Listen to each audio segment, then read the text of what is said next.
Hello viewers, Tollywood story এক্সপ্লেনারে তোমাদের সবাইকে স্বাগত জানিয়ে রাঙামতি তীরন্দাজের আজকের পর্বের রিভিউ আমি শুরু করছি। শুরুতে আমরা দেখতে পাচ্ছি রাঙামতি একলব্য সবাই যাওয়ার জন্য প্রস্তুত, মানে ফ্লাইটে করে তারা ব্যাঙ্গালোর যাচ্ছে। রাঙামতির শাশুড়ি মা তো বলছে, বা কি সুন্দর লাগছে দেখতে। তারপর বলছে যে খাওয়া দাওয়া সব কিন্তু টিফিন বক্সে দিয়ে দিয়েছি, সব কিন্তু সময় মতো খেয়ে নেবে, কেমন? আর একলব্যকে ভালো করে বলে দিচ্ছে, রাঙাকে কিন্তু একদম কাজছাড়া করবি না। বলছে, ও তো আর কিছু বুঝতে পারবে না, না ইংলিশ বলতে পারবে না, হিন্দি বলতে পারবে, তুই কিন্তু সঙ্গে থাকিস। তখন রাঙা বলছে, হ্যাঁ হ্যাঁ, আমি ইডলি সাম্বার ধোসা চাটনি এগুলো সব কিছু শিখে নিয়েছি ভালো করে। শুনে তো সবাই হাসছে। এরপর তো বেরোনোর সময় একলব্য বলছে যে তার অঙ্কুরদাকে যে জগাগুন্ডার ব্যাপারে আমি বরঞ্চ যা প্রোটেকশন নেওয়া নিয়ে নিচ্ছি। তখন অঙ্কুরদা বলছে, না না, কোনো দরকার পড়বে না, ওই জগাগুন্ডা আর কিছু করবে না। বলে, মানে? সবাই কিন্তু তখন রাঙার দিকে তাকাচ্ছে। রাঙাও মুখ লুকানোর চেষ্টা করছে। তখন রাঙামতির শাশুড়ি মা, মানে একলব্যের মা যখন ওর দিকে তাকিয়ে আছে, বলছে, তুই আমার দিকে অমন করে তাকিয়ে আছিস কেন? বলে, সত্যি করে বলতো, তুই কোথাও যাসনি তো কালকে? বলে, না না। বলে, আমি কিন্তু মাঝরাতে তোকে তোর ঘরে দেখিনি। বলে, না না, আমি কোথায় যাব? একলব্য এসে জিজ্ঞাসা করছে যে, রাঙা, তুমি সত্যি কালকে রাত্রে কোথাও যাওনি তো? রাঙাও বলছে না, কিন্তু ওরা কিন্তু সন্দেহ করেছে রাঙার দিকে। এদিকে অঙ্কুরদা আর পাঁচালিও ব্যাপারটা লুকোনোর চেষ্টা করছে। তো শেষমেশ যখন দেরি হয়ে যাচ্ছে, তখন একলব্য বলছে, আচ্ছা ঠিক আছে, আমাদের দেরি হচ্ছে, আমরা বরঞ্চ বেরোচ্ছি। এরপরে তারা বেরিয়ে পড়ে।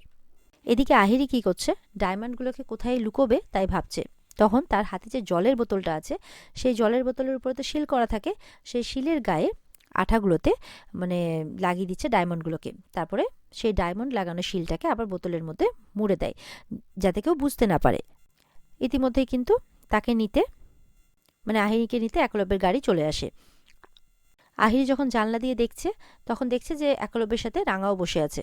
রাঙাকে দেখে তো তার মন খারাপ হয়ে যায়, মুখের হাসিও চলে যায়। কিন্তু কি করবে, কিছু করার নেই, বাধ্যতামূলক তাকে যেতেই হবে। তখন সে তার লাগেজপত্র নিয়ে বেরিয়ে পড়ে। বেরিয়ে গাড়িতে উঠে তারা রওনা হয়ে যায়। আবার রাঙাকে বলছে, তুমি চিন্তা করো না, তোমার চোখ একদম দেখবে ভালো হয়ে যাবে। রাঙা তো ওদিকে চিন্তা করছিল, যদি আমাকে আবার থাকতে বলে তাহলে কি হবে। একলব্য বলছে, চিন্তা করো না, যদি থাকতে বলে তাহলে আমিও তোমার সঙ্গে থাকবো। এদিকে রাঙার কিন্তু ডান চোখ খুব লাফাচ্ছে। রাঙা বলছে যে, ডান চোখ লাফালে তো বিপদ আসে, মা বলেছে। আবার কোন বিপদ আসতে চলেছে? তখন একলব্যের জন্য প্রার্থনা করছে, যাতে উড়ানবাবু ভালো থাকে, তুই দেখিস ঠাকুর। এরপরে তো এয়ারপোর্টে পৌঁছে যায় আহিরি, একলব্য আর রাঙামতি। রাঙামতি তো চোখে ঝাপসা দেখছে, তাই হোঁচট খেয়ে পড়তে যাবে কি, একলব্য এসে কিন্তু তাকে ধরে নেয়। আর দুজন দুজনকে দেখতে থাকে। এটা দেখে কিন্তু আহিরির মোটেও ভালো লাগে না, কিন্তু আহিরি এমনভাবে প্রকাশ করে যাতে আহিরির কিছু যায় আসে না। কিছুক্ষণের মধ্যেই দেখা যাচ্ছে যে সেখানে কিন্তু পুলিশের টিম এসে হাজির। কেন? পুলিশের কাছে গোপনভাবে খবর গেছে যে এখান থেকে নাকি এই দেশ থেকে বহু মূল্যবান হিরে পাচার হচ্ছে।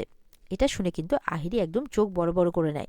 বলছে যে, যদি আমি ধরা পড়ে যাই, মনে মনে বলছে, যদি আমি ধরা পড়ে যাই তাহলে তো আমার কেরিয়ার শেষ হয়ে যাবে, আমার লাইসেন্স বাতিল হবে। আর একলব্য একলব্য তো আমাকে সারা জীবন ঘেন্না করবে, এরকমটা ভাবছে।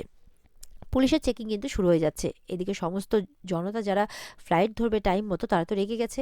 আপনি কি মনে করেছেন? কেউ বলছে আমার বাবা অসুস্থ, কেউ বলছে আমার জরুরি মিটিং আছে, আপনাদের জন্য ফ্লাইট মিস করলে তো প্রবলেম হয়ে যাবে।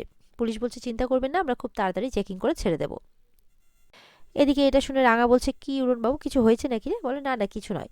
অনেক সময় ফ্লাইটে অনেক স্মাগলাররা তাদের মাল ডেলিভারি করার চেষ্টা করে, তো মানে মালপত্র পাচার করার চেষ্টা করে বেআইনিভাবে, সেই কারণে এটা চেকিংটা হচ্ছে।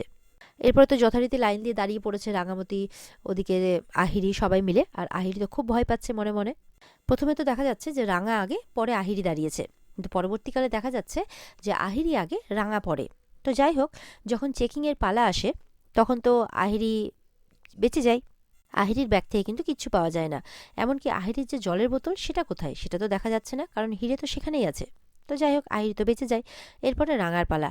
রাঙার ব্যাগ খুঁজতে খুঁজতে দেখা যাচ্ছে যে সেই জলের বোতলটা রাঙার ব্যাগে। এবার রাঙার জলের বোতলটা যখনই বের করেছে, তাদের তো সন্দেহ হয়েছে, কারণ উঁচু উঁচু হয়ে আছে।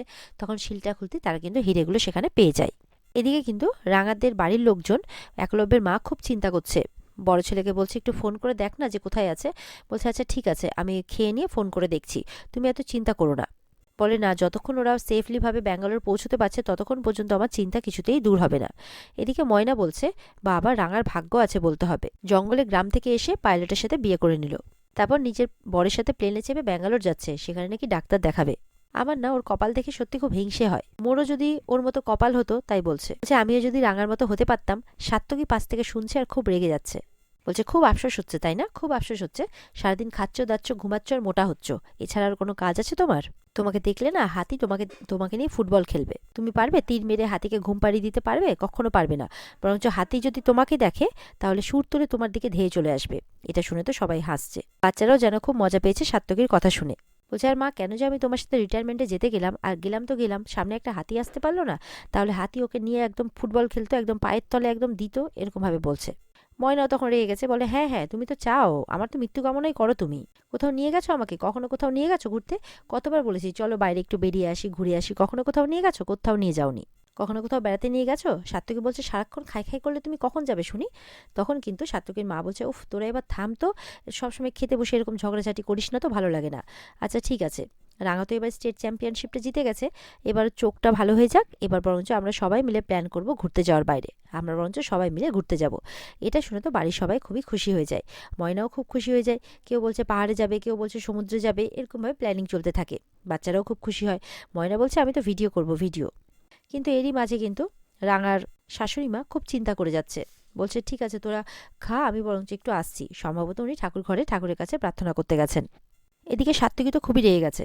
বলছে বাইরে থেকে উড়ে এসে জুড়ে বসলো, সে হয়ে গেল এখন আপন আর আমরা হয়ে গেলাম পর, ধ্যাত, এই বলে খাবার ছেড়ে উঠে যায়। বরদা বলছে খাবারটা তো কমসে কম খেয়ে যা।